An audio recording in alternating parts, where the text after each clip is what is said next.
నమస్తే అండి. కడప జిల్లాలో డిప్యూటీ సీఎం గారి పర్యటన. సడన్గా కడప జిల్లాకి ఎందుకెళ్ళారు డిప్యూటీ సీఎం గారు అంటే, అక్కడ ఒక ఎంపీడీఓ మండల పరిషత్ డెవలప్మెంట్ ఆఫీసర్ ఒక ఆయన జవహర్ బాబు అనే ఆయన పైన వైసీపీ కార్యకర్తలు దాడి చేశారు. దాడి చేయడానికి రీజన్ ఏంటంటే, ఎంపీడీఓ గారు పనిచేయట్లేదనో, ఆయన పెన్షన్లు ఇవ్వట్లేదనో, లేకపోతే ఆ పనులు చేయటంలో అలసత్వం వహిస్తున్నారనో, లేకపోతే ప్రజోపయోగ కార్యక్రమాలకి అంత ఉత్సాహంగా ముందుకు పోవట్లేదనో, ఇలాంటి విషయాలపైన కాస్త నిలదీసినా అదొక అర్థం పర్థం లేదు. ఆయన వల్ల పనులకు ఆటంకం కలుగుతుంది, ఆయన చేయాల్సినంత చేయట్లేదు అనే ఎలిగేషన్స్ ఉంటే అది వేరే విషయం. ఒక ప్రజాప్రతినిధులు ఆ విషయాలపైన అధికారులపైన మండిపడవచ్చు, అధికారులు నిలదీయొచ్చు, అధికారులను అడగొచ్చు. అది ప్రజాస్వామ్యయుతంగా వాళ్ళకున్నటువంటి హక్కును ఉపయోగించుకుని వాళ్ళు అడగటం తప్పేం కాదు. కానీ ఇక్కడ జరిగినటువంటి సంఘటన ఏంటంటే, ఒక ఎంపీడీఓని ఎంపీపీ గారి కుమారుడు వచ్చి ఎంపీపీ ఛాంబర్ తాళాలు ఇవ్వమని అడిగారు.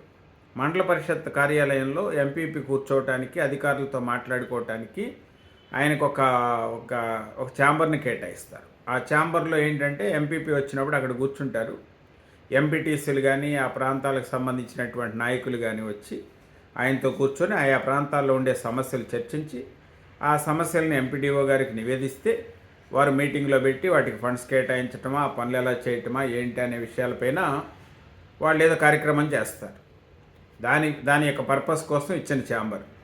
అక్కడ ఆయనకు కావాల్సింది ఏంటి, ఆ ఎంపీపీ గారి కుమారుడే పార్టీ చేసుకోవటానికి ఆయన ఛాంబర్ కావాలంటే ఒక 20-30 మంది వచ్చి మేము ఇక్కడ పార్టీ చేసుకుంటాం, మా నాన్న ఆఫీసే కదా ఇది, మా నాన్న ఎంపీపీ కదా, మరి తాళాలు మాకు ఇవ్వండి, మా నాన్న బదులు నేను అక్కడ కూర్చుంటాను, నేను పార్టీలు చేసుకుంటాను, నేను అక్కడ తాగుటాలు, తందనాలాటాలు, ఎగరటాలు, ఇవన్నీ ఫంక్షన్లు పార్టీలు అంటే అవే కదా, అవి చేసుకుంటానని చెప్పి ఆ తాళాలు అడిగాడు. మరి చట్ట ప్రకారం ఇవ్వటానికి లేదు కదా. చట్ట ప్రకారం ఎంపీపీ ఛాంబర్ యొక్క తాళాలు ఎవరికి ఇవ్వాలి? ఎంపీపీ గారికి ఇవ్వాలి. ఆయన ఉన్నంతసేపు ఆయన కార్యాలయాన్ని ఉపయోగించుకుంటాడు. తర్వాత అక్కడ వాచ్మెన్కి ఎవరికో దాన్ని హ్యాండ్ ఓవర్ చేస్తారు. ఆ తాళాలు కావాలని చెప్పి అడిగితే ఇవ్వలేదని ఎంపీడీఓ పైన ఇష్టం వచ్చినట్టుగా దాడులు చేసి దారుణంగా కొట్టి ఆయన ఇబ్బంది పెట్టినటువంటిది. అంటే చూడండి ఎలా ఉందో, రాజకీయాలు ఎలా ఉన్నాయంటే ఇంత దారుణమైనటువంటి పరిస్థితి. దానిపైనే పవన్ కళ్యాణ్ గారు ఈరోజు అంటే ఒక ఎంపీడీఓ ఒక మండల స్థాయి అధికారి పైన దాడి జరిగితే పవన్ కళ్యాణ్ గారు స్పందించి అంత దూరం వెళ్ళి ఆయన పరామర్శించడం అనేది చాలా గొప్ప విషయం. నిజంగా ప్రభుత్వంలో పనిచేసే అధికారులకు అది బలమైనటువంటి భరోసాగా మనం భావించవచ్చు.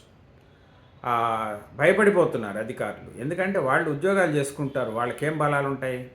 వాళ్ళు ఏంటంటే వాళ్ళు పొద్దునే వచ్చి వాళ్ళ ఆఫీసులో వాళ్ళకి సంబంధించిన పనులు చేసుకుని వాళ్ళు ఇంటికి వెళ్ళిపోతారు. వాళ్ళు వెనకాల రాజకీయ నాయకులకు ఉన్నట్టుగా మంది మార్బలం, అంగబలం, అర్ధబలం ఇవన్నీ ఏముండవు కదా. ఒక అధికారికి ఏముంటుందండి? వీళ్ళందరూ వెళ్ళిపోయి వాళ్ళపైన దాడులు చేస్తామంటే వాళ్ళు ఎలా పనిచేస్తారు? వాళ్ళకు భరోసా ఇవ్వాల్సినటువంటి అవసరం ఉంది కదా. అంటే ప్రభుత్వం మారింది కానీ పెత్తందారి పోకళ్ళు అయితే మారలా. ప్రభుత్వం మారింది, ఆ ప్రభుత్వం పోయి ఈ ప్రభుత్వం వచ్చింది. కానీ పెత్తందారుల పెత్తనానికి ఆటంకం కలిగిస్తే మాత్రం ఊరుకోరు, వాళ్ళు దాడులు చేస్తారు. పైగా పెత్తందారులకు పేదవాళ్ళకి మధ్య పోరాటం, మేము పేదవాళ్ళ పార్టీ అని చెప్పుకుంటుంది వైసీపీ. అధికారులను దారుణంగా కొట్టేటువంటి పరిస్థితిలో వాళ్ళని మళ్ళీ ఏ పార్టీ అనాలా? ఓడిపోయి 11 సీట్లకు పరిమితం అయిపోయి ప్రజల చేత తిరస్కరించబడి ఇంకా పద్ధతి మార్చుకోపోతే, ఇంకా వాళ్ళ యొక్క ఆలోచన విధానాన్ని మార్చుకోపోతే ఇంకా ఇలాగే ఉంటుంది. వీళ్ళ రాజకీయాలు కూడా ఇలాగే ఉంటాయి, వీళ్ళ రాజకీయ పార్టీ యొక్క భవిష్యత్తు కూడా ఇలాగే ఉంటుంది. ఏదేమైనప్పటికీ ఏంటంటే పవన్ కళ్యాణ్ గారు అధికారులకు భరోసా ఇవ్వటమే కాకుండా ప్రజలకు కూడా పిలిపించారు. మీరు కూడా సహకరించండి, అప్రమత్తంగా ఉండండి, ఇలాంటి వ్యక్తులు పైన చేసే దౌర్జన్యాలను మీరు గమనిస్తున్నారు కదా, వీళ్ళని రాజకీయాలకు దూరంగా ఉంచండి. రౌడీజాన్ని, గూండాయిజాన్ని కేవలం ప్రభుత్వమే కాదు, అధికారులే కాదు, ప్రజలు కూడా భాగస్వాములై దాన్ని అడ్డుకోవాల్సినటువంటి అవసరం ఉంది అని చెప్పి ఆయన పిలిపించారు. ప్రధానంగా ఏంటంటే గ్రామీణాభివృద్ధి శాఖ పరిధిలోకి వస్తుంది మండల పరిషత్ కార్యాలయం. కాబట్టి ఏంటంటే తన యొక్క మంత్రిత్వ శాఖ పరిధిలో ఉంది కాబట్టి ఆయన దాన్ని చాలా సీరియస్గా తీసుకున్నారు. దానిపైన ఆయన పర్యటిస్తున్నారు. అక్కడ వాళ్ళందరికీ కూడా వార్నింగ్ ఇచ్చారు, చట్టపరమైనటువంటి చర్యలు తీసుకోవాలని చెప్పి ఆదేశాలు ఇచ్చారు. కలెక్టర్, ఎస్పీ స్థాయి వాళ్ళు దానిపైన వెంటనే చర్యలను వేగవంతం చేస్తున్నారు. అంటే ఏంటంటే ఇలాంటి సంఘటనలపైన ఒక సీరియస్ యాక్షన్ కనుక తీసుకుంటే మిగతా వాళ్ళకు కూడా ఇది ఒక హెచ్చరికలాగా ఉంటుంది. మిగతా వాళ్ళు కూడా అధికారులతో మాట్లాడేటప్పుడు కాస్త ఓపికగా సంయమనంగా మాట్లాడటానికి వీలవుతుంది. ఏదేమైనప్పటికీ ఏంటంటే ఆలోచన విధానంలో మార్పు రావాలి. అది రానంత వరకు మేము పెత్తందారులు మా మాట అందరు వినాలి అంటే ఇది ప్రజాస్వామ్యం ఎట్టయిద్ది? ప్రజాస్వామ్యంలో నీకు ఏదైనా అధికారులతో మాట్లాడేటువంటి ఒక విధానం ఉంటుంది, ఒక ప్రోటోకాల్ ఉంటుంది, ఒక పద్ధతి ఉంటుంది. అధికారులపైన దాడులు చేయటం ఏంటి, కొట్టడం ఏంటి, గెస్ట్ హౌస్ని పార్టీల కోసం వాడుకోవటం ఏంటి, ఎటుపోతున్నారు వీళ్ళు అనేది అర్థం కానిటువంటి విషయం. చూద్దాం ఏం జరుగుతుంది.